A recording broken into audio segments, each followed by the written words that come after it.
अस्सलाम वालेकुम व्यूअर्स, आज मैं आपके लिए बहुत ही मज़ेदार और आसान तरीके से अंडे के हलवे की रेसिपी लेकर आई हूँ। आपने हज़ारों तरह के हलवे खाए होंगे, लेकिन चैलेंज के साथ कहती हूँ, ये वाला हलवा आपने कभी भी नहीं बनाया होगा। अगर आप इस तरह का शाइनी और दानेदार सा हलवा बनाना चाहते हैं तो वीडियो को स्किप किए बगैर एंड तक पूरी वॉच करें, ताकि आप भी ऐसे ही मज़ेदार अंडों का हलवा बना सकें।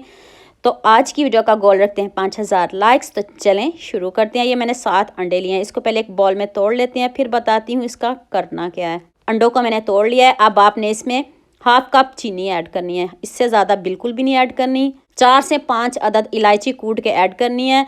3 चम्मच ये नारियल है, इसको क्रश करके ऐड किया है। हाफ कप आपने इसमें मिल्क पाउडर ऐड करना है। और अब ड्राई फ्रूट आप अपनी मनपसंद के भी ऐड कर सकते हो। मैंने इसमें बादाम और काजू ऐड किए हैं। आपको जो ड्राई फ्रूट पसंद हो आप डाल सकते हो, किशमिश भी डाल सकते हो। सर्दियाँ हैं तो आप अपनी मनपसंद के ड्राई फ्रूट डाल सकते हो। अब आपने इसको अच्छे से मिक्स करना है ताकि इसमें कोई गुठली वगैरह ना रहे। तो अब नेक्स्ट कढ़ाई में मैंने हाफ कप घी लिया है। आपको पता है हलवे घी में ही बनते हैं और घी में ही मज़े के लगते हैं। घी मेल्ट हो चुका है। अब मैंने इसमें 1 कप दूध शामिल किया। इससे ज़्यादा बिल्कुल भी आपने नहीं डालना और दूध में पानी बिल्कुल भी नहीं होना चाहिए। घी मेल्ट हो चुका है और अब मैंने इसमें फूड कलर ऐड किया है। 1 पिंच मैंने इसमें येलो फूड कलर ऐड किया है। ये ज़रूर करिएगा, इससे ये आपका हलवा शाइनी भी होगा और मज़े का भी होगा। स्मेल तो बिल्कुल भी नहीं आएगी। आपने एंड तक वीडियो को देखना, भी बहुत कुछ बाकी है। आप देखें ये जो अंडों वाला मिक्सचर है, अब आपने इसमें डाल देना है। कलर दोनों का देखें, दूध का कलर और अंडों का कलर सेम सेम है। आपने ज़्यादा फूड कलर नहीं डालना, वो बहुत डार्क कलर हो जाएगा। इस बात को भी आपने जहन में रखना है। और आप आंच को तेज़ बिल्कुल भी नहीं करना है, एकदम से इसको नहीं पकाएंगे।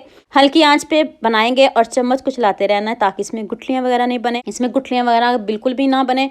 और आप देखें चम्मच चलाते रहना है और तब तक चलाना है जब तक घी ऊपर नहीं आ जाता। तो ये देखिए अभी इसको थोड़ा टाइम लगेगा, तो जल्दी से मेरे चैनल को सब्सक्राइब कर लो, साथ में बेल आइकन का बटन प्रेस कर लो ताकि कोई भी न्यू वीडियो आपसे मिस ना हो। और ये देखें अभी इसकी बुनाई हो रही है। अभी थोड़ा दूध खुश्क हुआ है, अभी इसकी और बुनाई करते हैं जब तक घी ऊपर नहीं आ जाता। आपको पता है हलवा घी में ही अच्छा लगता है। अगर आपने मेरे से कोई बात पूछनी हो तो मुझे यूट्यूब पे कमेंट किया करें। और इसकी लुक देखें कितनी ज़बरदस्त है। तो इतना खूबसूरत कमेंट तो बनता है ना, जल्दी से खूबसूरत सा कमेंट कर दें। तो ये देखें गरम गरम हलवा खाएं, जैसे मर्ज़ी खाएं, आपको बहुत पसंद आएगा। सर्दियों में अंडे तो सभी खाते हैं, लेकिन आप ये हलवा भी ज़रूर बना के खाइएगा। कोई दावत हो आप उसमें भी बना सकते हो। अब ये हमारा हलवा डन हो चुका है। ये देखिए दानेदार सा, कोई जज भी नहीं कर पाएगा कि आपने ये अंडों का हलवा बनाया। आप चूल्हे को बंद करते हैं और इसको प्लेट में निकाल के आपको इसकी फाइनल लुक दिखाते हैं। और लीजिए हमारा हलवा डन हो चुका है। इसको 20 से 25 मिनट लगे हैं पकाने में। तो ये लीजिए गरम गरम हलवा, जैसे मर्ज़ी सर्व कीजिए, आपकी दावत को 4 चांद लगा देंगे। आप मीठा तो बनाते हो, लेकिन ये वाला मीठा भी ज़रूर बनाइएगा। इस तरह आपने चम्मच से इसको सेट कर लेना, चकोर शेप में, जैसे मर्ज़ी इसको सेट कर लें। ऊपर से दोबारा से मैंने काजू बादाम फिर से लगा दिए हैं। और लीजिए जी मज़ेदार सा हमारा हलवा रेडी हो चुका है। उम्मीद करती हूँ आज की वीडियो आपको लास्ट में पसंद आएगी। जल्दी से मेरे चैनल को सब्सक्राइब कर लो, साथ में बेल आइकन का बटन प्रेस कर लो ताकि कोई भी न्यू वीडियो आपसे मिस ना हो। दुआ में याद रखिएगा। अल्लाह हाफिज़। मिलते हैं एक और नई वीडियो के साथ।